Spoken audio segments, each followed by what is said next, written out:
prophet Abraham is a pivotal figure in Judaism, Christianity, and Islam. There's a lot of overlap in the stories about Abraham in the Quran and Bible, but it is only the Quran that reveals knowledge about ancient Babylonia that until recently has remained hidden from mankind, lost in time.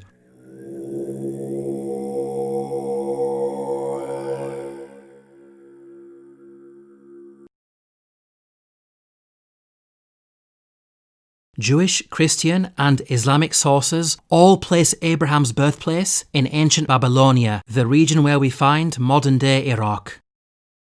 This region worshipped a multitude of gods and goddesses. Of particular prominence in the pantheon were celestial bodies such as the stars and planets. Each city had a patron god, which they worshipped as their main benefactor and protector. The moon god Nana, symbolized by the crescent, was worshipped at Ur and Haran. Shamash, god of the sun, represented by the solar disk, was worshipped at Larsa and Separ. Venus, personified as the goddess Ishtar, was symbolized by an 8-pointed star and worshipped at Uruk. According to Mesopotamian mythology, these three celestial bodies, the sun, the moon, and Venus, formed an astral triad. Recent archaeological discoveries depict the special relationship between these deities. The stele of Ur-Nammu shows the sun and moon joined together. The Kuduru of King Melishipak depicts the astral triad in full. The Kuduru of Nebuchadnezzar shows the astral triad. The stele of Nabonidus also depicts the astral triad. The wide geographic distribution of these artifacts indicates that this astral triad was a prominent cult throughout the region.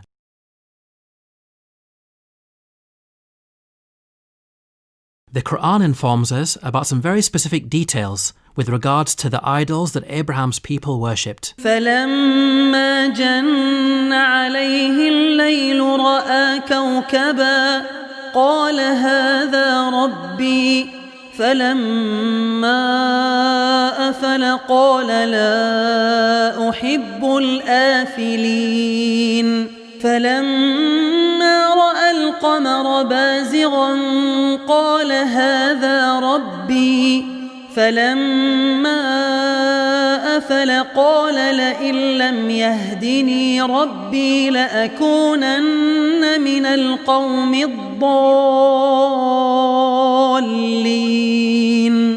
فَلَمَّا رَأَى الشَّمْسَ بَازِغَةً قَالَ هَذَا رَبِّي هَذَا أَكْبَرُ فَلَمَّا أَفَلَتْ قَالَ يَا قَوْمِ إِنِّي بَرِيءٌ مِّمَّا تُشْرِكُونَ.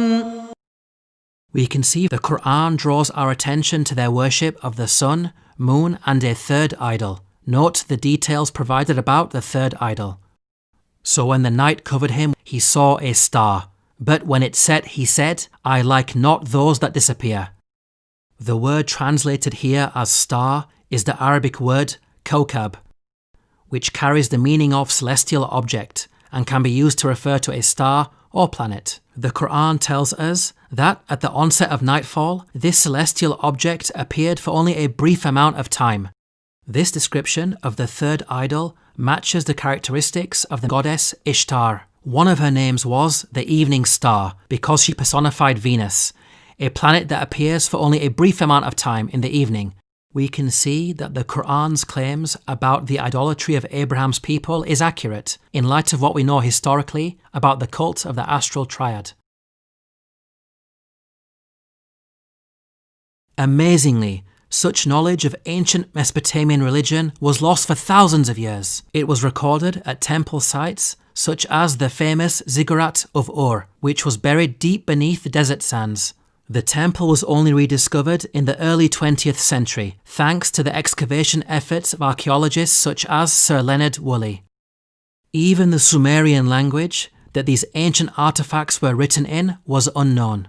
It became a dead language around the 1st century, forgotten until the mid-19th century. In light of these facts, how could Muhammad, peace and blessings be upon him, have accessed such knowledge, given that he lived in the 7th century?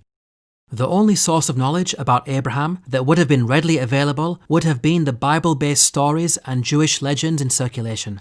If we examine the Bible, we find that it's silent on such details. Long ago your ancestors, including Terah, the father of Abraham, and Nahor, lived beyond the Euphrates River and worshipped other gods. We can see that it makes no mention of specific idols that were worshipped. They are simply referred to as other gods.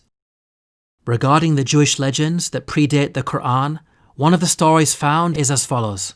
And a voice came into his heart, saying, "All the signs of the stars and the signs of the sun and moon are all under the Lord's control." While this account does reference the sun and moon, note how it mentions stars in the plural. We can see that Jewish legend has a general awareness of their worship of celestial objects, but it lacks the specifics of the astral triad in the Quran. In another Jewish legend about Abraham, we find mention of the worship of elemental gods. "Behold, the fire is more worthy of honour than all things formed. But even more worthy of honour is the water, because it conquereth the fire. But even it I do not call God, because it is subjected to the earth." Nowhere does the Quran mention that Abraham's people worshipped the elements of fire, water, or earth. Now, if the Quran did copy from such an account, then it would have included the mention of these elements, but it never does. These examples make it apparent that Jewish legends were also not used as sources by the Quran. Now, it's important to point out that some of the deities did spread outside the region.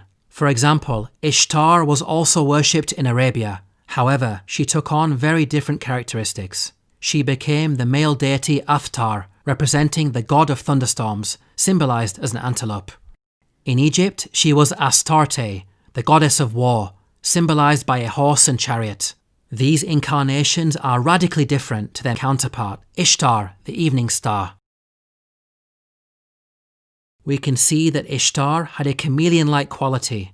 Her identity was constantly evolving, with her attributes, symbolism, and even gender differing from region to region. This would have made it difficult for Muhammad, peace and blessings be upon him, to accurately pinpoint her identity in the context of Abraham.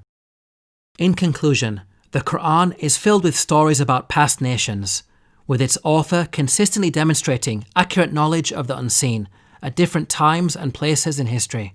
This is not a quality of human beings, but rather the divine. The Quran proclaims that God Almighty Himself revealed such knowledge. تلك من أنباء الغيب نوحيها إليك ما كنت تعلمها أنت ولا قومك من قبل هذا.